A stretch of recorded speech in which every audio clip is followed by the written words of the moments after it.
January 8th, 1967, Robert Sylvester Kelly was born in Chicago, Illinois.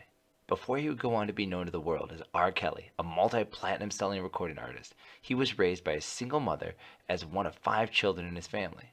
Kelly grew up with his mother and siblings in a Chicago housing project, and as a young child, he started singing in his church's choir. But by the time he got to high school, his music teacher was certain he had a gift and convinced him to cultivate this gift of singing and encouraged him by proclaiming that one day he would be a big star. R. Kelly got his first big break in 1990 when he landed a recording contract with Jive Records. As he continued to create more music, he quickly became known for having very sexual content in his songs. And in 1993, he released Bump and Grind, which was his first #1 single. This helped to launch him to a new level of fame, and with that fame came the ability to have influence, especially when it came to minors. August 31st, 1994, R. Kelly, then 27 years old, marries Aaliyah, who's only 15. To make the marriage happen, Aaliyah's age was falsified, and she was listed as 18 years old. Within months of the marriage, it would end up being annulled by Aaliyah's parents. I'm not sure why they would allow her to marry him in the first place, but thankfully Aaliyah was able to escape and must have known something was wrong because according to Demetria Smith, R. Kelly's former personal assistant, Aaliyah looked concerned and scared at the ceremony. In 1996, Kelly married dancer Andrea Lee. They would go on to have 3 children together before divorcing in 2009. And it's incredible that Kelly was able to keep his marriage together for 15 years while allegedly being involved in many sex crimes, including those involving minors. While his marriage lasted, it did not take him long after getting married to get noticed for his inappropriate and illegal ways with women and girls. On February 8th, 2002, Chicago police reveal that they are investigating R. Kelly for alleged child pornography. And by June 5th of the same year, Kelly is indicted on 21 counts of child pornography. The indictment comes because of a 3-year-old videotape that shows R. Kelly with an underage girl. This would mean that he had only been married for 3 years when this took place. But strangely, the police do not charge him with statutory rape even though the girl was a minor. R. Kelly goes so far as to deny that it's him in the video. One day after being indicted on 21 charges of child pornography, Kelly is formally charged in Florida with an additional 12 counts of creating child pornography, alleging that during his arrest, police found a camera with new images showing sex with an underage girl. However, those charges would be dropped after a judge found that the camera was inappropriately seized. From 2002 to 2008, Kelly spends the next 6 years continuing to perform as his lawyers go back and forth with prosecutors on his behalf. He continues touring and making new music. He manages to get 6 Grammy nominations as well. Finally, the trial begins in late spring of 2008. If convicted on all charges, Kelly faces the prospect of 15 years in prison. Arguments in court take about 3 weeks, and the defense asserts that neither Kelly nor the alleged victim appear in the tape, although multiple witnesses identify the girl on the tape, including her family members, friends, and even a basketball coach. However, neither the girl or her parents ends up testifying. And by June 13th of 2008, Kelly is acquitted on all counts and walks out of the courtroom a free man with no charges against him. By 2009, after years of infidelity and more than half a decade of legal battles, R. Kelly's marriage can stand no more, and he and his wife Andrea Lee are officially divorced. The next several years are relatively quiet for R. Kelly. He continues making music and touring, but is not involved in a media scandal and does not have the federal government or any of the states bringing charges against him for any sort of sexual conduct. Then, on July 17, 2017, in what may likely be remembered as the beginning of the end for R. Kelly, BuzzFeed publishes stories of women in R. Kelly's alleged sex cult. This draws massive attention from the public as accounts of 6 women aged 18 to 31 years old live with Kelly in his homes in Chicago and Atlanta. The BuzzFeed article claimed to have details straight from Kelly's former personal assistant, Cheryl Mack, and from Kitty Jones and Asante McGee, 2 of Kelly's ex-girlfriends who both lived with Kelly in the alleged cult. In the cult, Kelly controls every aspect of their lives, dictating what they eat, how they dress, when they bathe, when they sleep, and how they engage in sexual encounters that he would record.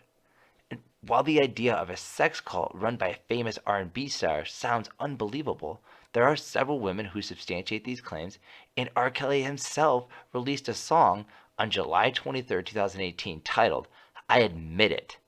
In the song, he admits that he has slept with young women and defends it. In a weird twisting of words, he claims that rather than sleeping with young women being illegal, it is just an opinion of others that is wrong, and therefore he should not be punished for someone else's opinions.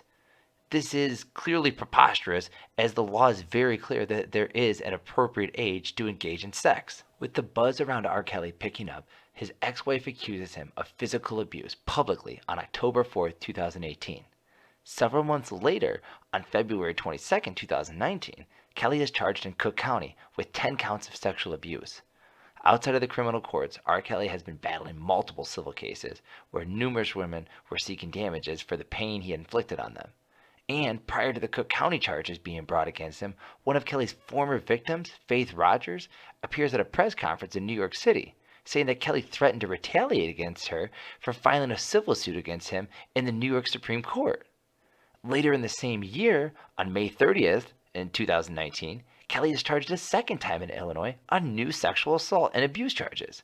He appears in court on June 6th and pleads not guilty to the new charges. In this case, Kelly is facing 11 more sexual assault and abuse charges, with an alleged victim that was a minor at the time of the abuse. This has him facing a total of 21 charges in Cook County alone. Kelly faces 6 to 30 years for each of the sexual abuse charges. Just over a month passed from Kelly finding out he has to face 21 total charges, and federal prosecutors bring new indictments against Kelly in Illinois and New York on July 11th and 12th of 2019.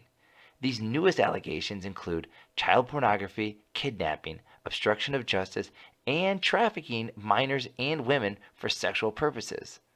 And while Kelly's I Admit It song claims underage sex is not wrong, that is just an opinion, the Trafficking Victims Protection Act of 2000, which allows the feds to prosecute him for sex trafficking, clearly states it is considered sex trafficking to engage in a commercial sex act with a minor.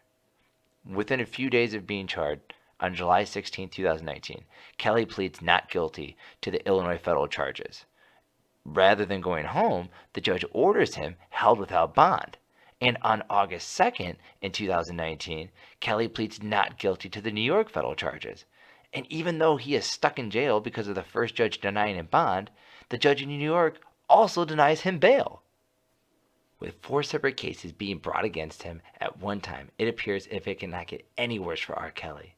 Then, on August 5th, 2019, prosecutors in Hennepin County, Minnesota, filed 2 criminal charges against Kelly for prostitution of a minor, where he allegedly lured a girl back to his hotel room and then offered her $200 to dance naked for him and then had sexual contact with her. Interestingly, while the charges are being brought in 2019, the crime took place back in 2001. The prosecutors insisted that they were not piling on to Kelly's cases, but were in fact looking for justice for the victim. R. Kelly finishes out his year when on November 25th, 2019, his former live-in girlfriend, Jocelyn Savage, alleges sexual and physical abuse, as well as 2 forced abortions. This comes after she publicly defended Kelly on a TV interview earlier that year in March, and on other occasions as well. She shared her story on Patreon, which is a site that allowed her to charge people to hear the story. But suspiciously, her story and claims sounded a lot like regurgitated accounts of what other women had said, so Patreon ended up removing her story. At one point, Miss Savage shows a pregnancy stick to prove her story. However, the stick shows that she was not pregnant. In any case, this is another allegation against Kelly, who has spent 25 plus years compiling an array of sexual and abusive allegations against himself. And in 2020, R. Kelly finds himself incarcerated and awaiting his trials set to begin in September and October. While he has been sitting in jail for more than a year, his legal bills have been growing.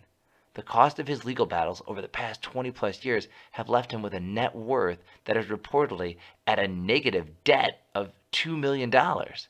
But if he had not been engaged in so many civil and criminal legal battles, he would currently be worth somewhere around 150 to 200 million. That aside, he is currently engaged in a legal battle for his life. being that he is 53 years old and facing over 100 years in prison if convicted on all charges. We will have to keep an eye on his cases to see what will ultimately happen, but it appears that this might be the end of the road for R. Kelly. Thank you for listening to Human Trafficking Hater. If you're interested in getting more content about human trafficking, how to address it, and how it impacts millions around the world, please subscribe and join us as we continue to hate human trafficking and raise awareness.